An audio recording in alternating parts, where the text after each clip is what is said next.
Good morning students. तो इससे जो पहली वीडियो थी उसमें आपका हुआ था आयनिक बॉन्ड।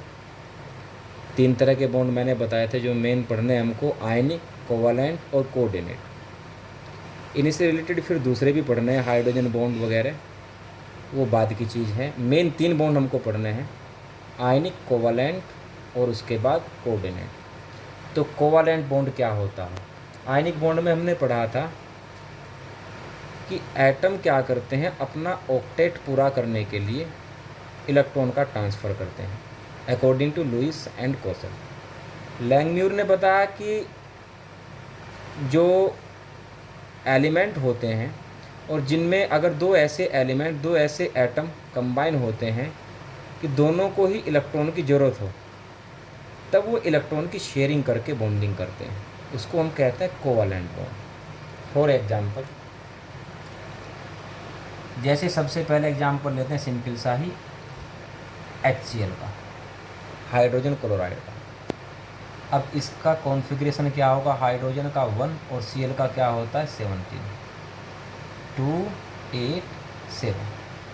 हाइड्रोजन को ऑक्टेट पूरा नहीं करना होता है, क्योंकि हाइड्रोजन के पास केवल एक ही सेल होती है और उसकी एक सेल, पहली सेल में कितने इलेक्ट्रॉन आ सकते हैं? 2 इलेक्ट्रॉन आ सकते हैं, 2 से ही कंप्लीट हो जाती है। मीन्स हाइड्रोजन को अभी एक इलेक्ट्रॉन की ज़रूरत है। इधर क्लोरीन को भी एक इलेक्ट्रॉन की ज़रूरत है अपना ऑक्टेट पूरा करने के लिए।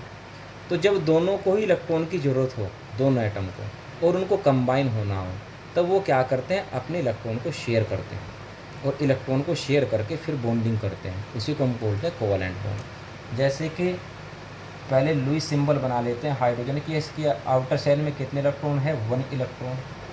प्लस क्लोरीन के आउटर सेल में कितने इलेक्ट्रॉन है? 7। एक पेयर यहाँ बनाए, एक पेयर यहाँ बनाए, एक यहाँ बना और एक पेयर यहाँ बन गया। जो आयनिक होता था बॉन्ड, आयनिक बॉन्ड में तो ये अपना इलेक्ट्रॉन इसको दे दिया करता था, लेकिन अब की बार ये आयनिक बॉन्ड नहीं है, ये है कोवैलेंट बॉन्ड। मीन्स ये अपने इलेक्ट्रॉन को आपस में शेयर करेंगे। तो जब इलेक्ट्रॉन को शेयर करेंगे, जो इलेक्ट्रॉन हाइड्रोजन के पास था और जो इलेक्ट्रॉन क्लोरीन के पास था, दोनों पेयर बना लेंगे और पेयर बना करके क्लोरीन और हाइड्रोजन दोनों के बीच में वो सेट हो जाएंगे और बाकी क्लोरीन के इलेक्ट्रॉन ये रहेंगे। तो अब ये जो इलेक्ट्रॉन काउंट होंगे वो हाइड्रोजन के लिए भी काउंट होने और क्लोरीन के लिए भी काउंट होने हैं। तो क्लोरीन की जो सेल है उसमें कितने इलेक्ट्रॉन हो चुके हैं? 2 2 4 2 6 और 2 8 इलेक्ट्रॉन। इधर हाइड्रोजन की सेल में कितने इलेक्ट्रॉन हो चुके हैं? 1 और 1 2। मीन्स हाइड्रोजन के 2 इलेक्ट्रॉन पूरे हो गए और इधर क्लोरीन के 8 इलेक्ट्रॉन पूरे हो गए। ये बना कोवैलेंट बॉन्ड। इसको हम जो शो करते हैं, इसको रिप्रेजेंट करने का तरीका ये होता है। जब एक बॉन्ड होता है यानी कि एक ही पेयर बनता है, तब यहाँ हम उसको एक लाइन दिखाते हैं, मीन्स एक ही बॉन्ड हम दिखाते हैं। अब एक एग्जांपल ले लेते हैं ऐसे ही, ऑक्सीजन का। ऑक्सीजन का मॉलिक्यूल कैसे बनता है? अब ऑक्सीजन के मॉलिक्यूल में ऑक्सीजन के 2 एटम हैं। ऑक्सीजन का कॉन्फ़िगरेशन क्या होगा? 2 6। अच्छा, दूसरा ऑक्सीजन भी है। इस ऑक्सीजन को भी 2 इलेक्ट्रॉन चाहिए और इस ऑक्सीजन को भी 2 इलेक्ट्रॉन चाहिए। तो जब दोनों को इलेक्ट्रॉन चाहिए होते हैं, तब कौन सा बॉन्ड बनना है? Covalent bond. तब इलेक्ट्रॉन की क्या होगी? शेयरिंग होगी। तो लुईस सिंबल बनाएंगे इसका।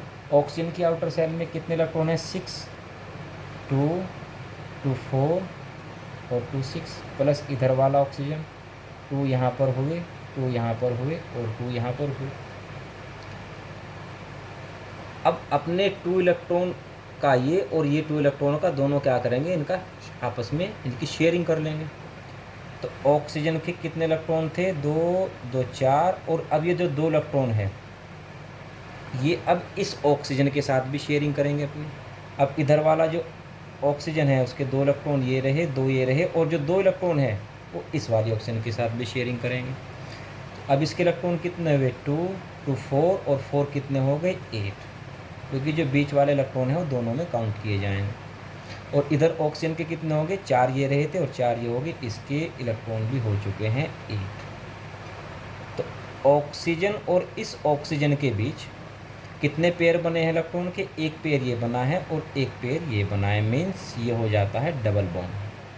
जब एक ही बॉन्ड बनता है इसको कहते हैं सिंगल बॉन्ड, और ऐसे बन जाए उसको बोलेंगे हम डबल बॉन्ड। ऐसे ही एक एग्जाम्पल ले लेते हैं नाइट्रोजन का।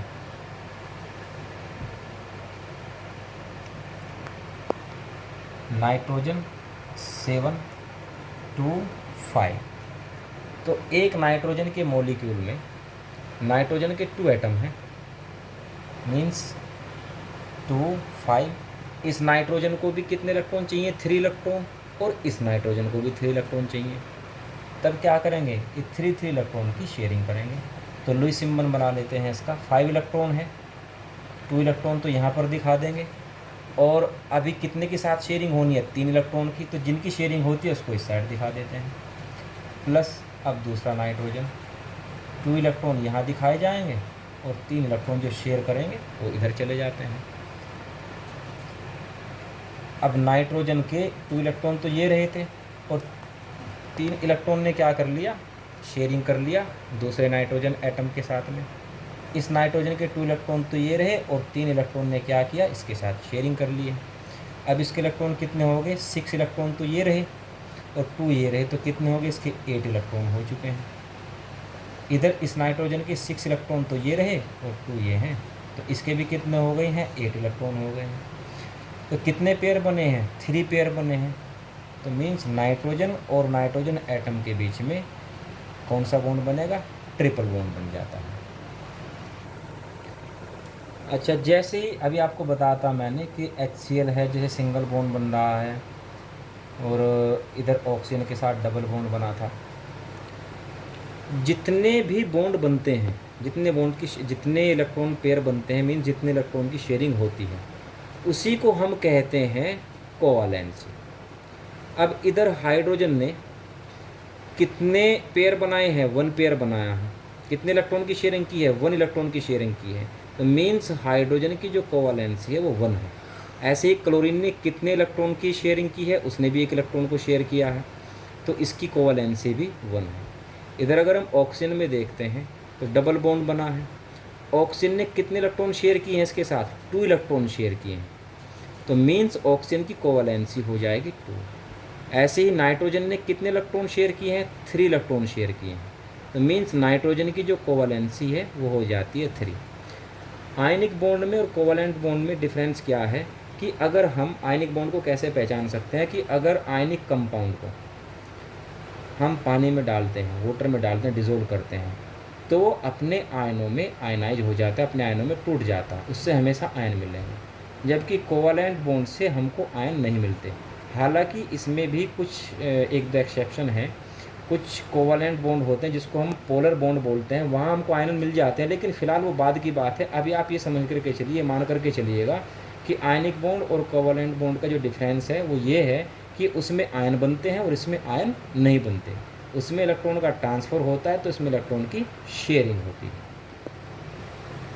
अच्छा, कोवैलेंट बॉन्ड बनने की कंडीशन क्या है? जब भी 2 नॉन मेटल आपस में बॉन्डिंग करती हैं तो वो कोवैलेंट बॉन्ड ही होता है। जैसे कि हाइड्रोजन नॉन मेटल है और क्लोरीन भी नॉन मेटल है।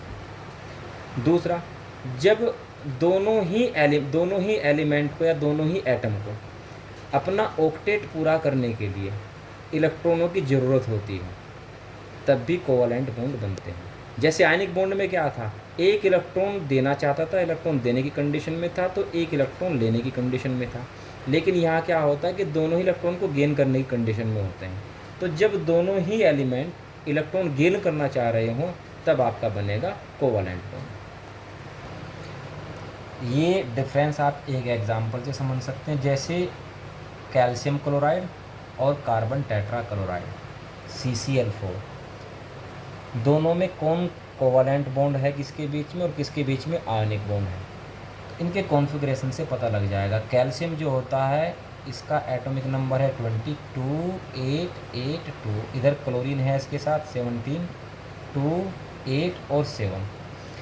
कैल्शियम अगर अपने 2 इलेक्ट्रॉन लॉस कर दे तो आराम से इसका ऑक्टेट पूरा हो जा रहा है, और क्लोरीन 1 इलेक्ट्रॉन एक्सेप्ट कर ले तो ऑक्टेट पूरा हो जा रहा है। मीन्स एक इलेक्ट्रॉन देने की कंडीशन में है और एक इलेक्ट्रॉन लेने की कंडीशन में है, तो कौन सा बॉन्ड होगा इनके बीच में? आयनिक बॉन्ड होगा। इधर कार्बन टेट्राक्लोराइड की बात करते हैं, C6H2O4 और Cl17 287। ये याद रखना 4 इलेक्ट्रॉन का लॉस नहीं किया जाता, जो लॉस होते हैं 1 इलेक्ट्रॉन का, 2 का या 3 का। अब इसके आउटर शेल में कितने इलेक्ट्रॉन आ गए? 4, तो इसको भी 4 इलेक्ट्रॉन चाहिए अपना ऑक्टेट पूरा करने के लिए। इधर क्लोरीन के आउटर सेल में कितने इलेक्ट्रॉन है? 7, इसको भी 1 इलेक्ट्रॉन चाहिए अपना ऑक्टेट पूरा करने के लिए। तो दोनों ही एलिमेंट को अपना ऑक्टेट पूरा करने के लिए इलेक्ट्रॉन की ज़रूरत है, इसलिए यहाँ जो बॉन्डिंग होगी वो होगी कोवैलेंट बॉन्डिंग। इस तरह से आपका ionic bond, covalent bond, next topic जो आपका कोऑर्डिनेट बॉन्ड नेक्स्ट वीडियो में हो जाएगा। तब तक आप कोवैलेंट बॉन्ड और आयनिक बॉन्ड पर अपने नोट्स तैयार रखें।